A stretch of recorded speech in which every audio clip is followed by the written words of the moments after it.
नमस्कार साथियों, आज हम पढ़ेंगे निर्देशांक ज्यामिति, जिसको इंग्लिश में बोला जाता है कोऑर्डिनेट जियोमेट्री। अब ये कोऑर्डिनेट जियोमेट्री होता क्या है? तो ये मुख्य रूप से अक्षों पर डिपेंडेंट होता है और ये अक्षों को किस प्रकार से विभाजित किया जाता है ये हम देखते हैं। देखिए, मान लें कि इस प्रकार से कोई तल है जिसको हम एक्स डैश तल कह सकते हैं। उसी प्रकार से एक तल है आपका वाई और नीचे की ओर वाई डैश। तो ये दोनों क्या कहलाते हैं? तल कहलाते हैं। अब ये दोनों तल इस पूरे भाग को 4 भाग में बांट दे रहे हैं, 1 2 3 और 4। तो ये चारों भाग क्या कहलाता है? निर्देशाक्ष या चतुर्थांश कहलाता है। तो इन चारों भागों को क्या बोला जाता है साथियों? चतुर्थांश बोला जाता है। चूंकि ये 4 भाग है, अब इस 4 भाग में से इसको हम जो काउंटिंग करते हैं वो हमेशा एंटी क्लॉकवाइज करते हैं, मतलब घड़ी की विपरीत दिशा में। तो घड़ी की विपरीत दिशा में करने के लिए ये जो भाग है इसको हम नाम दे देते हैं नंबर 1, मतलब ये प्रथम चतुर्थांश है। इसको नाम दे देते हैं हम 2, मतलब ये द्वितीय चतुर्थांश है। इसको नाम दे देते हैं हम 3, मतलब ये तृतीय चतुर्थांश हो जाएगा। इस प्रकार से इसको हम नाम दे देते हैं 4th, मतलब ये हो जाएगा हमारा चतुर्थ चतुर्थांश। तो इसको 4 भाग में बांट दिया गया है। तो ये 4 क्या हो गए? चतुर्थांश हुए।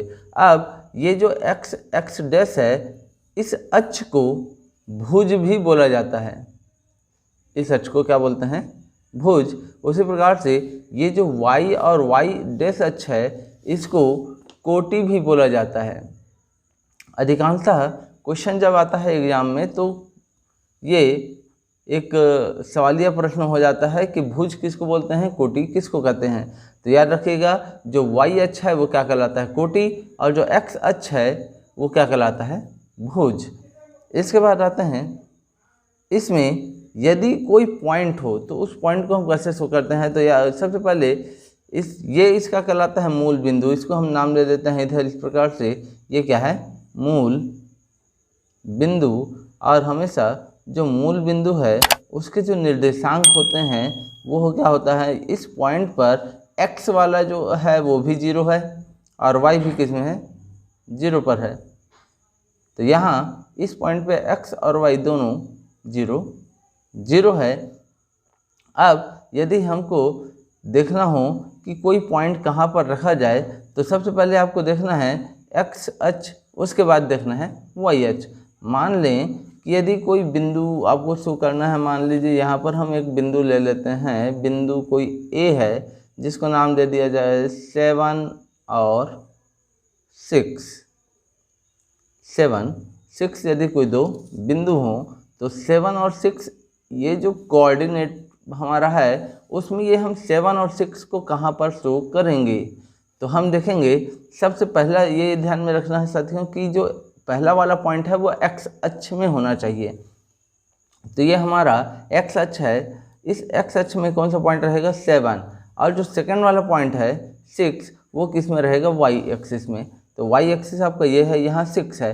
तो ये जो 7 और 6 पॉइंट है इसको हम क्या करेंगे? 6 पॉइंट को इधर आपको डैश करते हुए आगे बढ़ा देना है, और वैसे ही इस 7 को भी क्या करना है? आगे इस प्रकार से डैश डैश करते हुए बढ़ा देना है।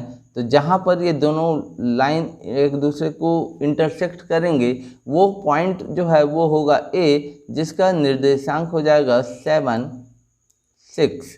इस प्रकार से हम किसी पॉइंट को आसानी से शो कर सकते हैं। दूसरा चीज़ आपको ध्यान में देना है कि x अक्ष का जो आपका राइट हैंड साइड वाला है, जो दायां पक्ष है वो हमेशा पॉजिटिव होगा, और इसी प्रकार से y एक्सिस का ऊपर वाला जो पोर्शन है वो क्या होगा? पॉजिटिव। लेफ्ट वाला यहाँ नेगेटिव, और वैसे ही डाउन वाला भी क्या होगा? नेगेटिव होगा।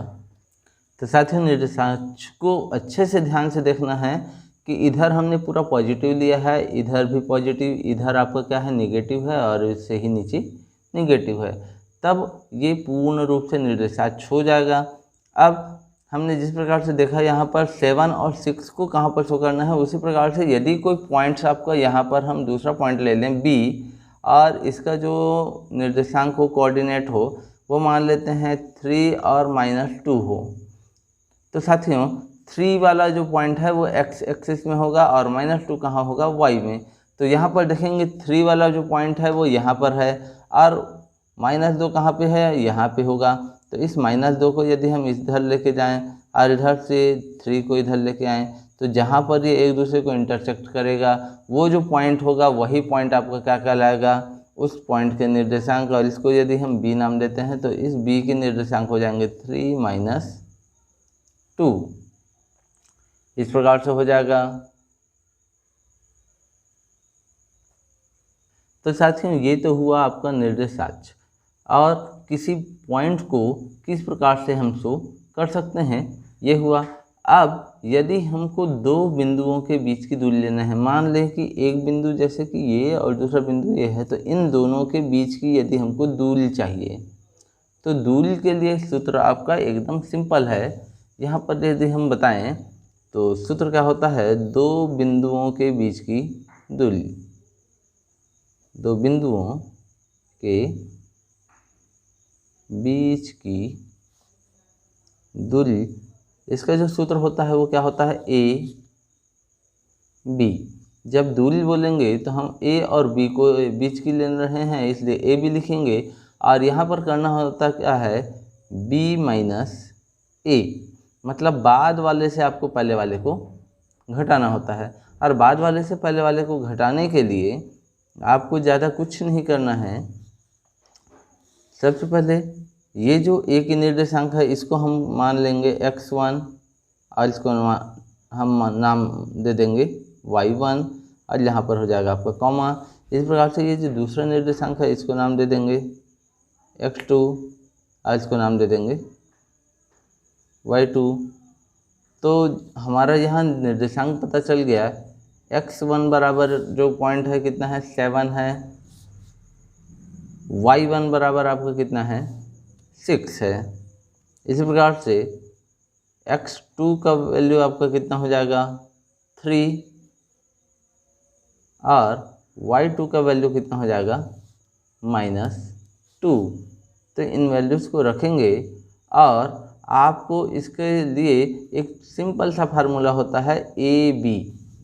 फार्मूला याद रखेंगे, ए बी बराबर होता है √x2 - x1 का होल स्क्वायर प्लस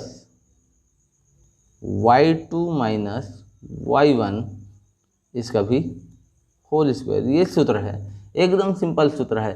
मतलब देखिए, बाद वाला मतलब x2, यहाँ भी बाद वाला मतलब y2, इससे पहले वाले को घटाना है मतलब x1 और y1 को, और इसका क्या ले लेना है, स्क्वायर लेना है। अब स्क्वायर को लेना है क्योंकि यहाँ पर एक पाइथागोरस प्रमेय लागू होता है। यदि इन दोनों पॉइंट्स को हम यहाँ पर इस प्रकार से क्या कर दें, मिला दें, तो हम देखेंगे कि इस प्रकार से क्या बनता है, एक समकोण त्रिभुज बनता है।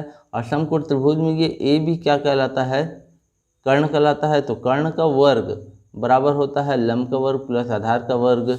तो इधर से जब हम वर्ग को हटाएंगे, इधर से वर्ग हटाते हैं तो इधर क्या लग जाता है, वर्गमूल। तो ये आपका कर्ण है, तो कर्ण का वर्ग बराबर ये लंब का वर्ग प्लस आधार का वर्ग। तो ये पाइथागोरस प्रमेय के ही अनुसार बना हुआ सूत्र है।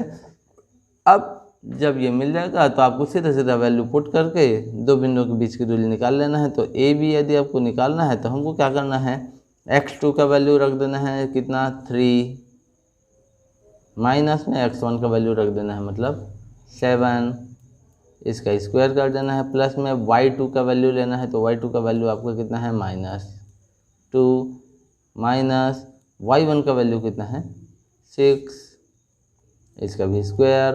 तो यहाँ क्या हो जाएगा आपका, 3 में से 7 घटाएंगे तो ये हो जाएगा -4, इसका स्क्वायर, प्लस -2 और -6 ये हो जाएगा -8, इसका भी स्क्वायर। अब 4 का वर्ग हो जाएगा कितना, 16, और 8 का वर्ग कितना हो जाएगा, 64। इन दोनों को जोड़ देंगे तो ये कितना आ जाएगा, 4 और 6 10 के 0, हासिल 1, 6 1 7 और 1 8। तो ये हमारा हो जाएगा आंसर 80। आप चाहें तो इसका वर्गमूल भी निकाल करके आप 2 वर्गमूल 20 के रूप में लिख सकते हैं, और नहीं तो यही आपका क्या हो जाएगा, आंसर हो जाएगा। तो ये हुआ आपका निर्देशांक, किसी बिंदुओं को किस प्रकार से हमको इसमें प्रदर्शित करना है, किस प्रकार से मूल बिंदु है, किसको हम एक्स अक्ष कहते हैं, किसको वाई अक्ष कहते हैं। अब थोड़ा सा पॉइंट और बताते हैं कि आपका एक क्वेश्चन इसमें आता है कि एक्स अक्ष पर स्थित किसी बिंदु के वाई निर्देशांक क्या होंगे। यदि कोई बिंदु इस एक्स अक्ष पे है, मान लेते हैं ये वो पॉइंट है, यहाँ पर कोई बिंदु है, तो इसका y का कोऑर्डिनेट कितना होगा, y कितना होगा यहाँ पर, तो हम देख सकते हैं कि यहाँ पर y क्या है, 0 है। तो इस बिंदु के जो निर्देशांक है वो एकदम सिंपल सा आप कह सकते हो 6 0। तो यदि x अक्ष पर कोई पॉइंट होगा तो उसका y का वैल्यू क्या हो जाएगा, 0। इस प्रकार से जस्ट अपोजिट है, यदि हम यहाँ पर कोई पॉइंट लें, हम क्या करें, यहाँ पर कोई पॉइंट ले तो ये y अक्ष है, तो y अक्ष पर स्थित किसी बिंदु के x निर्देशांक, तो यहाँ पर x का वैल्यू कितना हो जाएगा, x का वैल्यू यहाँ हो जाएगा 0। तो इस पॉइंट के जो निर्देशांक होंगे, जो कोऑर्डिनेट होगा वो क्या हो जाएगा, 0 और 3। तो याद रखिए साथियों, एकदम सिंपल है। यदि x अक्ष में स्थित कोई बिंदु है तो उसके y कोऑर्डिनेट या y निर्देशांक क्या होगा, 0 होगा। वैसे ही y अक्ष में यदि कोई बिंदु है तो उसका x निर्देशांक क्या हो जाएगा, 0। तो इसमें मुख्य चीज़ें आपने देखा, किसी बिंदु को किस प्रकार से इसमें प्रदर्शित करना है, दूसरा भुज किसको बोलते हैं, और कोटि किसको कहते हैं। इसके बाद आपने देखा प्लस किधर होता है, माइनस किधर होता है। अब कोई बिंदु जो है किस निर्देशांक पर होगा, किस निर्देशाक्ष पर होगा, तो हमने यहाँ पर 4 चतुर्थांश पढ़ा। तो यहाँ पर देखेंगे, यदि यहाँ पर कोई बिंदु है तो 7 और 6 दोनों प्लस प्लस है, तो इस कोऑर्डिनेट जो आपका प्रथम कोऑर्डिनेट है या पहला चतुर्थांश जो है, उसमें दोनों पॉइंट जो है प्लस प्लस में होगा। यहाँ पर देखेंगे तो x वाला यहाँ क्या है, माइनस में है, और y वाला किस में है, पॉजिटिव है। तो जो द्वितीय चतुर्थांश है उसमें क्या हो जाएगा, माइनस और प्लस होगा। इस प्रकार से ये जो तृतीय चतुर्थांश है, यहाँ पर देखेंगे x वाला जो है माइनस में है और y वाला किस में है, प्लस में है। तो इसके जो निर्देशांक होंगे वो क्या हो जाएगा, माइनस और x वाला माइनस और y वाला भी यहाँ पर माइनस में है, तो ये दोनों क्या हो जाएगा, माइनस माइनस। इसके बाद ये जो लास्ट वाला है, इसमें देखेंगे x वाला किस में है, पॉजिटिव है, और यहाँ y वाला किस में आ गया, निगेटिव। तो इस प्रकार से हमको चारों चतुर्थांश में कौन कौन से चिन्ह होंगे, उस चिन्ह के आधार पर आप आसानी से बता सकते हो कि किस में कौन सा पॉइंट आएगा। साथ ही आपने देख लिया कि दो बिंदुओं के बीच की दूरी किस प्रकार से निकालना है, एकदम से सिंपल सा सूत्र है। तो आज के वीडियो में हम इतने ही रखते हैं। इसके बाद अगले वीडियो में हम निकालेंगे ढाल, और ढाल को ही प्रवणता भी कहा जाता है। तो अगले वीडियो में ढाल और प्रवणता के बारे में हम चर्चा करेंगे। यदि ये वीडियो आपको समझ में आया, ये क्वेश्चन समझ में आ रहा है, तो इस वीडियो को ज़्यादा से ज़्यादा लाइक, सब्सक्राइब और शेयर करना कभी ना भूलें। धन्यवाद।